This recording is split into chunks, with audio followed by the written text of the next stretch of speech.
Bonjour et bienvenue sur la mécanique universelle.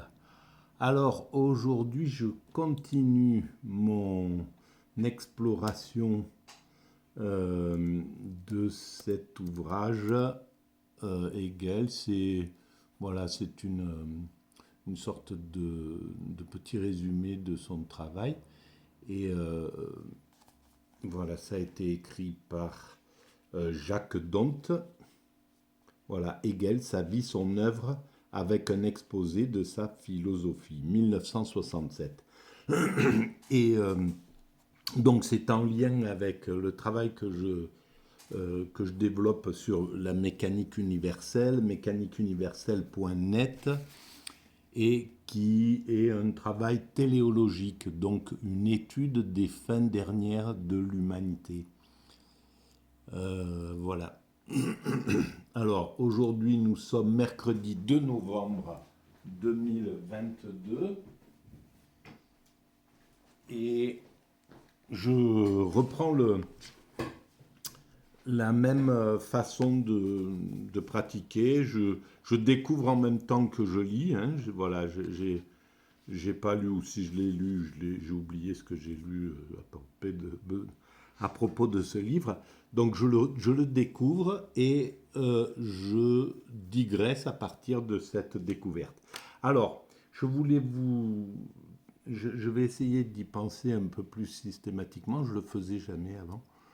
Euh, mais apparemment, quand on met une sorte de pouce là, voilà, comme quoi ça vous avez apprécié, vous appréciez ou vous dépréciez, voilà, c'est le fait que vous disiez votre avis, donniez votre avis sur YouTube. Il paraît que c'est important pour la chaîne qui est là. Alors, si vous trouvez que ça a un petit intérêt, que le fait que ça soit un peu plus diffusé, un peu plus écouté, tout ce travail qui est, on va le dire, inclassable, c'est pas, je le présente comme une forme de philosophie, mais j'ai pas, voilà, c'est sans aucun rapport avec la philosophie telle que les proposent tous ces professeurs de philosophie extraordinaires, voilà, ou ces philosophes qu'on peut retrouver sur des vidéos et qui ont une façon de s'exprimer superbe, etc.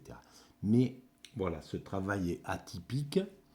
Euh, Ma façon de penser un peu atypique, voilà, elle propose d'autres voies qui sont peut-être pas courantes.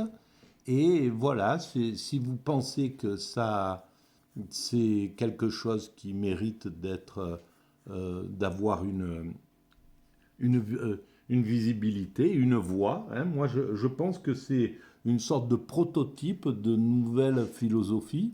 Voilà, on retrouvera peut-être, c'est une nouvelle voie, une branche nouvelle de, de la philosophie. Il y a plusieurs branches, mathématiques, philosophie qui s'intéresse au spirituel, philosophie, etc. Philosophie de l'histoire. Et voilà, je pense qu'il y a euh, il y a, il y a la place pour une philosophie naïve faite par des gens qui ne sont pas philosophes, mais qui ont cet attrait, cette passion de la philosophie, et qui ont des choses à dire, très certainement, une sorte de philosophie naïve, voilà, qui est peut-être pas si naïve que ça finalement, mais qui est au moins exprimée sous une forme naïve par des gens qui n'ont pas fait d'études, etc., des autodidactes, comme par exemple, cette place existe pour ceux qui regardent les étoiles, là, les astronomes amateurs, et qui découvrent des choses et le milieu euh, scientifique euh, est en relation avec eux. Donc, je pense qu'à un certain moment, la philosophie se mettra en relation avec les philosophes un peu naïfs comme ça. Et voilà, il y a quand même une sorte de... je ne sais pas comment dire, mais au moins pour les philosophes qui se médiatisent, il y a une sorte euh,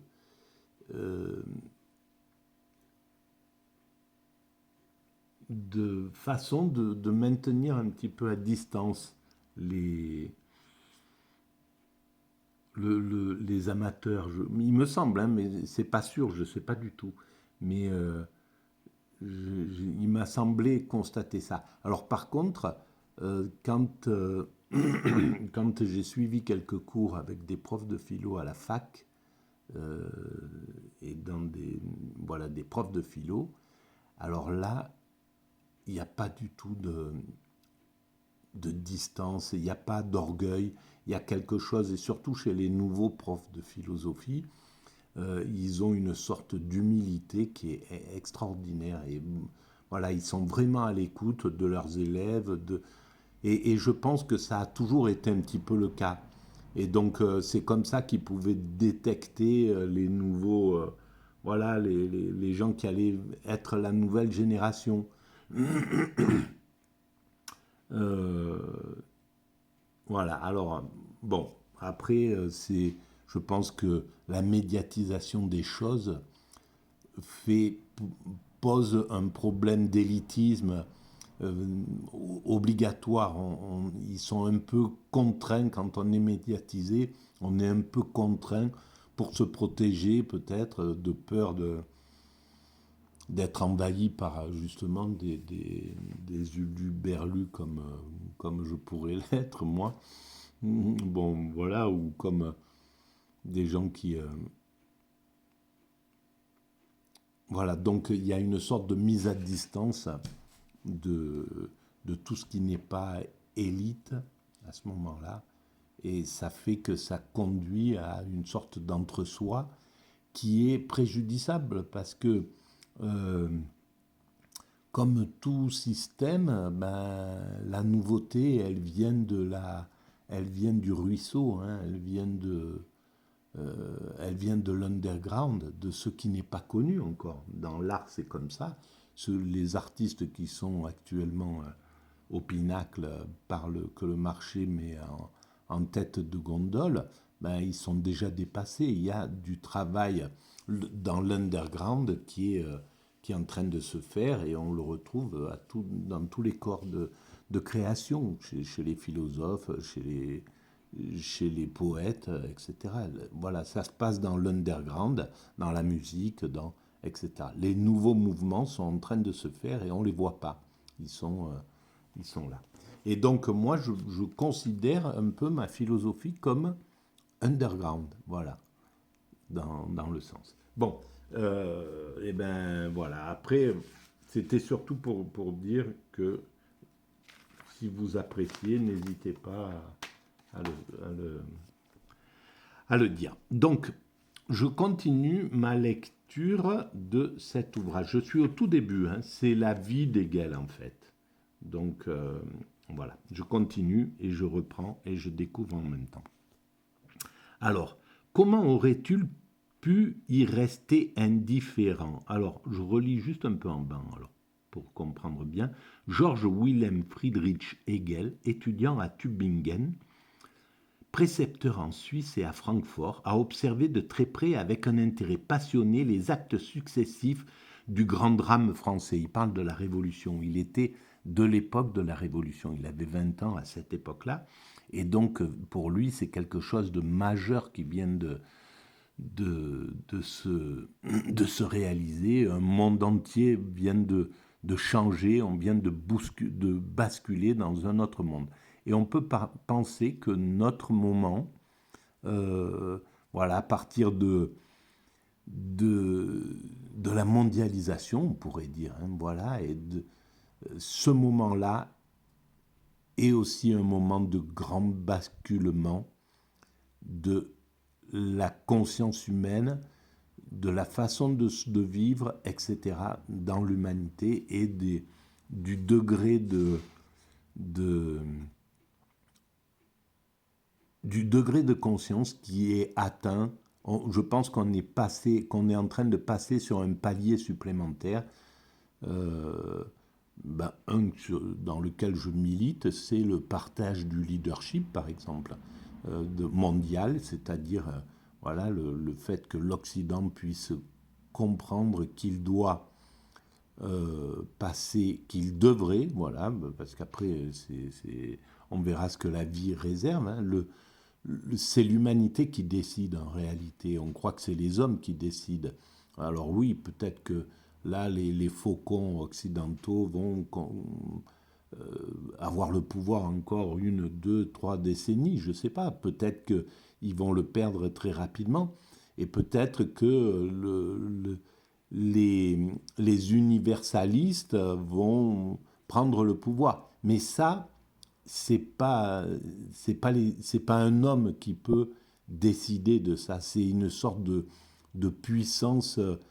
Voilà, c'est le chemin de l'humanité. C'est l'évolution de l'humanité. Et cette évolution de l'humanité, c'est pas les hommes ne la maîtrisent pas. Même si, par exemple, admettons, les, ceux qui sont pour garder le leadership en Occident, ceux qui se bagarrent pour continuer à être encore l'empire qui trace la route du monde, eh ben, peut-être qu'ils travaillent d'arrache-pied là actuellement à faire ça, mais eh ben, il est possible qu'ils soient renversés et que ça soit que d'une manière ou d'une autre, ils soient obligés de céder et d'avancer vers un monde comme le réclame déjà une grande partie du monde, un monde multipolaire, etc.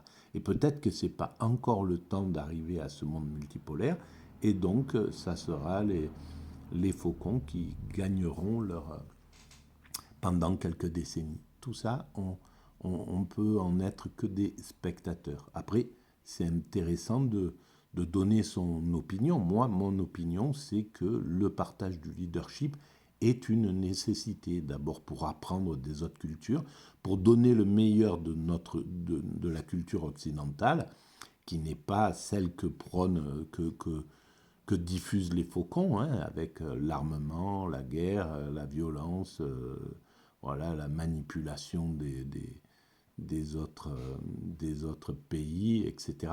Tout ça, pour moi, c'est négatif. Bon, c'est une réalité, ça existe, c'est la façon dont l'humanité évolue aujourd'hui, une des façons. Mais par contre, l'Occident a des choses extraordinaires à apporter. L'égalité entre hommes et femmes,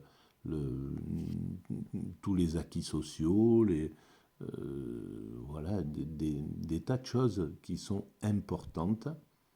La démocratie, au moins la théorie démocratique, parce que l'exemple démocratique qu'on donne n'est pas enviable. On n'a pas fait depuis les débuts de la mondialisation, depuis le néolibéralisme ou l'ultralibéralisme, on n'a pas fait, on n'a pas élaboré une démocratie de façon à ce qu'elle soit enviable par le reste du monde. Et donc on la diffuse au forceps, où les autres pays commencent à dire non, on ne veut pas du tout de ce type de démocratie que vous nous proposez, une démocratie marchande, ça ne marche pas.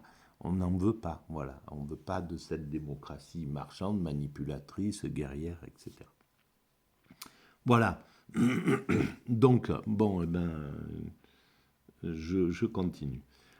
Alors, donc, restauration fanatique et brutale, il ne craindra pas de proclamer que la Révolution française constitue le fait historique le plus décisif depuis l'apparition du christianisme. Voilà, pour lui, il le ressent comme ça, et d'une certaine façon, il a par certains côtés un peu raison. Mais des grandes révolutions, il y en avait eu entre l'apparition du christianisme et la Révolution française, de nombreuses, évidemment.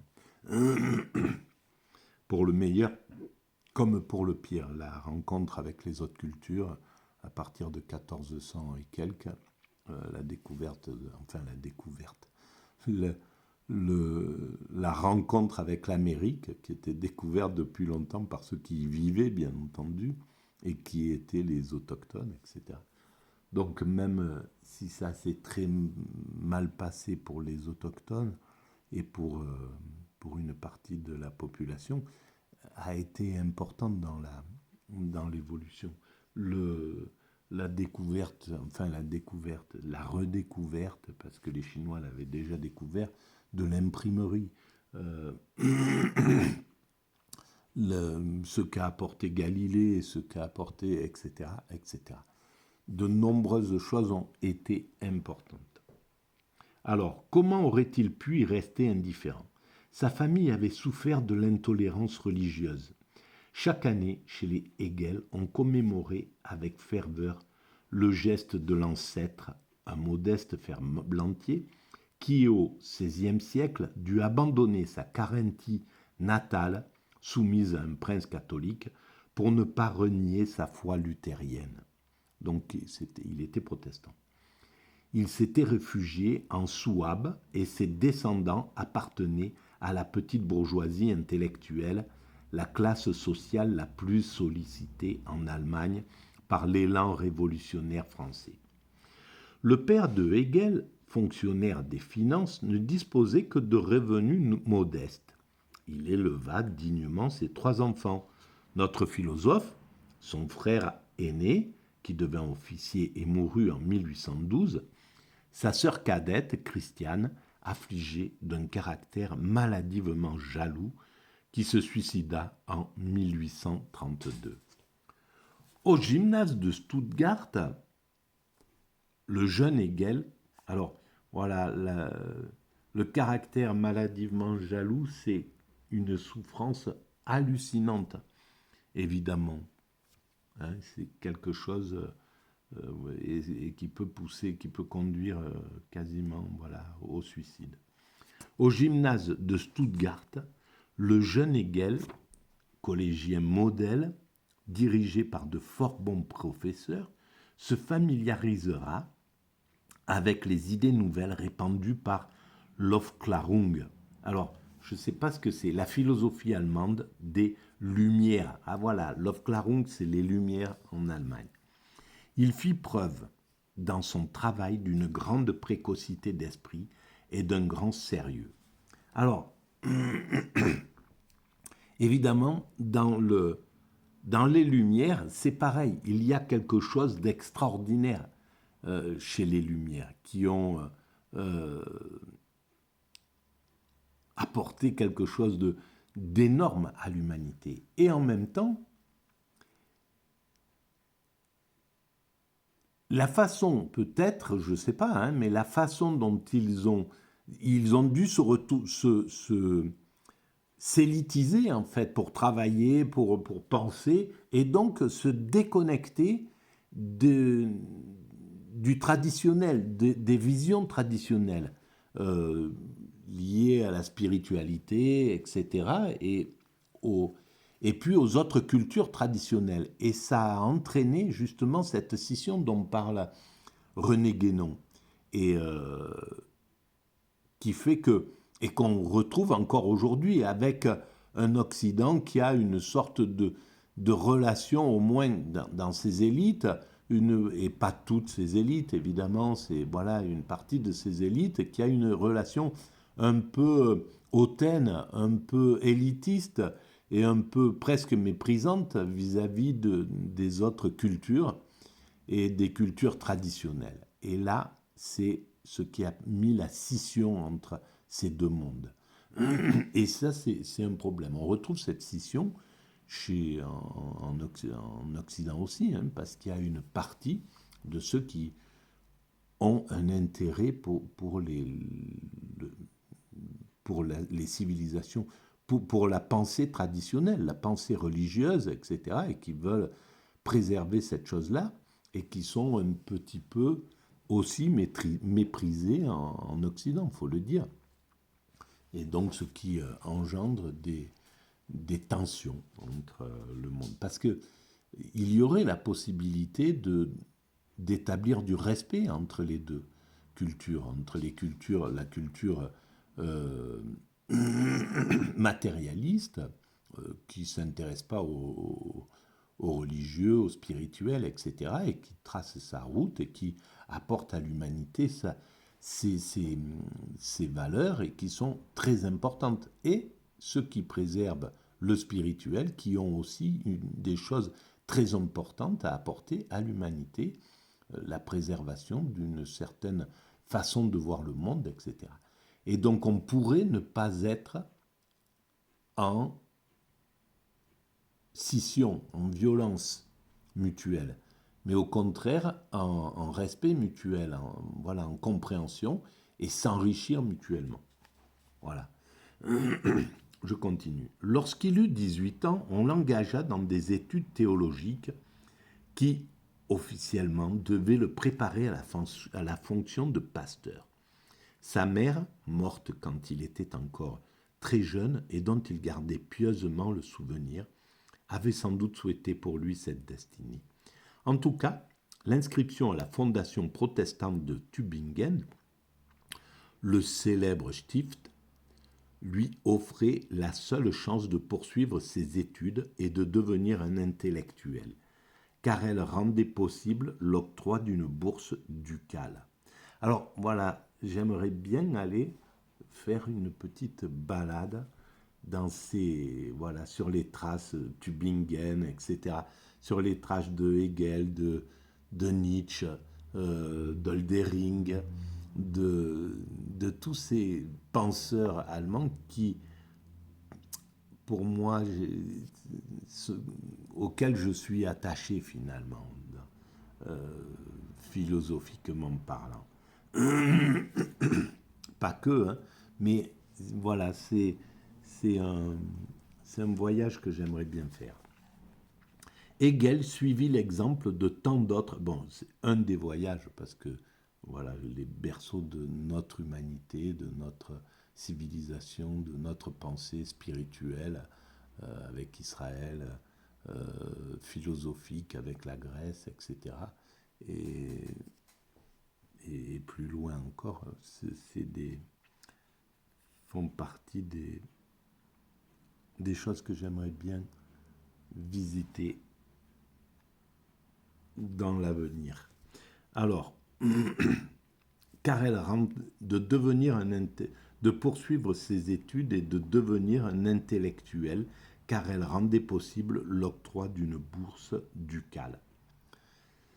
Hegel suivit l'exemple de tant d'autres jeunes gens intelligents et pauvres qui se procuraient une culture en laissant espérer une vocation. Le voici donc au Stift, situation humiliante dans ces conditions à bien des égards, et ressentie comme telle par les étudiants et par quelques-uns de leurs maîtres. Elle leur inspire le désir d'un autre ordre de choses, le rêve d'un monde plus sincère, plus libre, plus fraternel. Donc il y avait cette imprégnation de la Révolution française.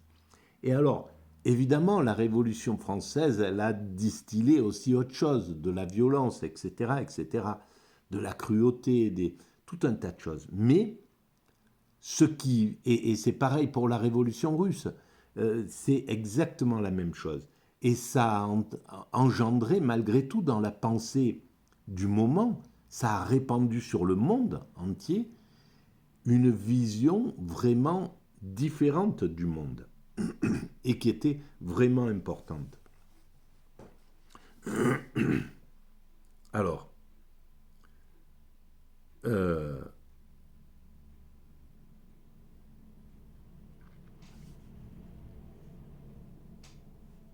mais dans l'Allemagne du XVIIIe siècle, économiquement retardataire, politiquement désarticulée, écrasée par des tyrannies particularistes, un tel rêve n'a aucun moyen de se réaliser, ni même en Wunderberg de s'exprimer clairement et publiquement. Ah, voilà, donc c'était quand même quelque chose. Alors voilà, là on voit l'évolution de l'humanité sur 200 ans, là, pratiquement 200 ans. Euh, Maintenant, on peut exprimer des visions différentes. Moi, j'ai une vision radicalement différente de ce que la politique occidentale propose. Je le dis, et on peut le dire. Je pense que, évidemment, si c'était plus diffusé, il y aurait tout un travail de sape derrière ça. Mais on peut exprimer des idées vraiment différentes. À cette époque-là, c'était pas possible, mais il y avait un risque même pour la vie de celui qui a mené ce type de pensée. Donc, les Stiftler ont le sentiment de vivre dans une nation endormie. Ils trouvent d'autant plus facile le loisir d'enjoliver leurs songes qu'ils ont moins l'occasion d'agir efficacement. Voilà, ils ont dû transcender en somme ce qu'ils ne pouvaient pas exprimer à l'extérieur, ils ont dû le transcender d'une autre manière. Et c'est ce qui a donné la philosophie de ces lumières-là, voilà, allemandes. Ils trouvent d'autant plus facilement le loisir d'enjoliver leurs songes qu'ils ont moins l'occasion d'agir efficacement. Ils n'ont pas tous le courage de déjouer cette fatalité en quittant leur pays et en se mettant directement au service de la France novatrice. Parce qu'il y en a certains qui ont dû faire ça, comme pendant la guerre d'Espagne, certains sont partis là-bas, comme aujourd'hui, il y en a qui vont défendre, qui vont se rejoindre le rang des Ukrainiens, d'autres le rang des Russes, etc. Voilà. Il y a toujours ces hommes-là qui ont cette façon de vivre aussi. Et puis il y a ceux qui le transcendent par l'écriture, par l'art, par quelque chose. Une telle conduite ne pouvait que rester exceptionnelle, et la plupart des Stifler, prisonniers d'un monde étriqué, englués dans la misère allemande, n'allèrent jamais jusqu'au bout de leurs idées. Tel fut le cas parmi d'autres des condisciples extraordinaires qui, au Stift, devinrent les amis intimes de Hegel, promis comme lui à une haute mission spirituelle. Hölderlin, le poète tendre et exalté, Schelling, le génie philosophe juvénile. Voilà. On travaillait beaucoup au Stift. Hegel affina sa pratique des langues anciennes, le latin, le grec, l'hébreu. Il compléta ses connaissances historiques et philosophiques, s'initia à la théologie. Mais il se livrait aussi avec ses camarades à des recherches personnelles, en marge des programmes officiels. Alors ça, je donnerais cher pour être assis à côté et les écouter et les comprendre, bien sûr, ce qui voudrait dire qu'il faut au moins parler l'allemand. Hölderlin, Schelling, Hegel, c'est incroyable. Là, il devait y avoir une de ces profusions de pensées qui étaient incroyables et qui ont donné d'ailleurs la phénoménologie de l'esprit. Évidemment, il s'est nourri de tout ça. L'un de ses amis dira plus tard qu'on le trouvait tout le temps en train de lire Rousseau. Schelling le qualifiera de familier de Lessing. Alors voilà, ça c'est des philosophes Lessing, bon Rousseau bien sûr, mais Lessing que je ne connais pas mais qui me paraissent extrêmement importants. Hegel se tenait au courant des publications philosophiques et politiques les plus hardies. Le dur labeur ne privait cependant pas les étudiants de tout loisir. Ils savaient rire et boire, chanter et flirter, non sans contrevenir parfois aux règlements sévères du Stift. Ah ben c'est bien, formidable, ils ont vécu leur vie. Mais je pense que ça a imprégné justement la philosophie de Hegel, qui n'est pas une philosophie austère, qui essaye de comprendre le monde et d'avoir... Voilà, ce n'est pas une philosophie bigote, on pourrait dire. Ils aimaient les longues promenades à pied et à cheval. Hegel se vit reprocher une certaine tendance au vagabondage. Ah, carrément, c'était un vagabond. Bon, eh ben, c'est bien. Il prit le goût des divertissements, un goût qu'il ne perdit jamais entièrement. À 40 ans, à 50 ans encore. Bon, ben c'est bien. Il s'amusera à se déguiser et prendra joyeuse part à des bals masqués. Bon, ben, il est très proche de... Voilà, et Elon Musk, là, qu'on a vu sur les réseaux sociaux masqué pour Halloween, là, eh ben, voilà, il doit avoir une petite tendance hegelienne aussi. Il ne méprisera ni les bons repas, ni les bons vins. Eh ben, c'est génial, hein. Il recherchera la compagnie des jolies femmes. Formidable. Fréquentera volontiers les théâtres, les concerts, les fêtes, jouera aux cartes avec des partenaires exempts de toute angoisse métaphysique. Ben alors ça, c'est vraiment incroyable. Je ne pensais pas. Ça, c'est une belle découverte. Je suis content en plus qu'il ait cette façon de vivre, ce Hegel. Voilà, je vais arrêter là pour cette vidéo un peu laborieuse. Hein. Je respire pas bien, donc j'ai la tête un peu comme dans un étau ou comme en apnée. Tout est un peu laborieux, articulé, pensé. Mais bon, je suis arrivé au bout de ça et voilà, je continue contre vents et marées ces petites vidéos. Voilà, à très bientôt. Merci de votre écoute.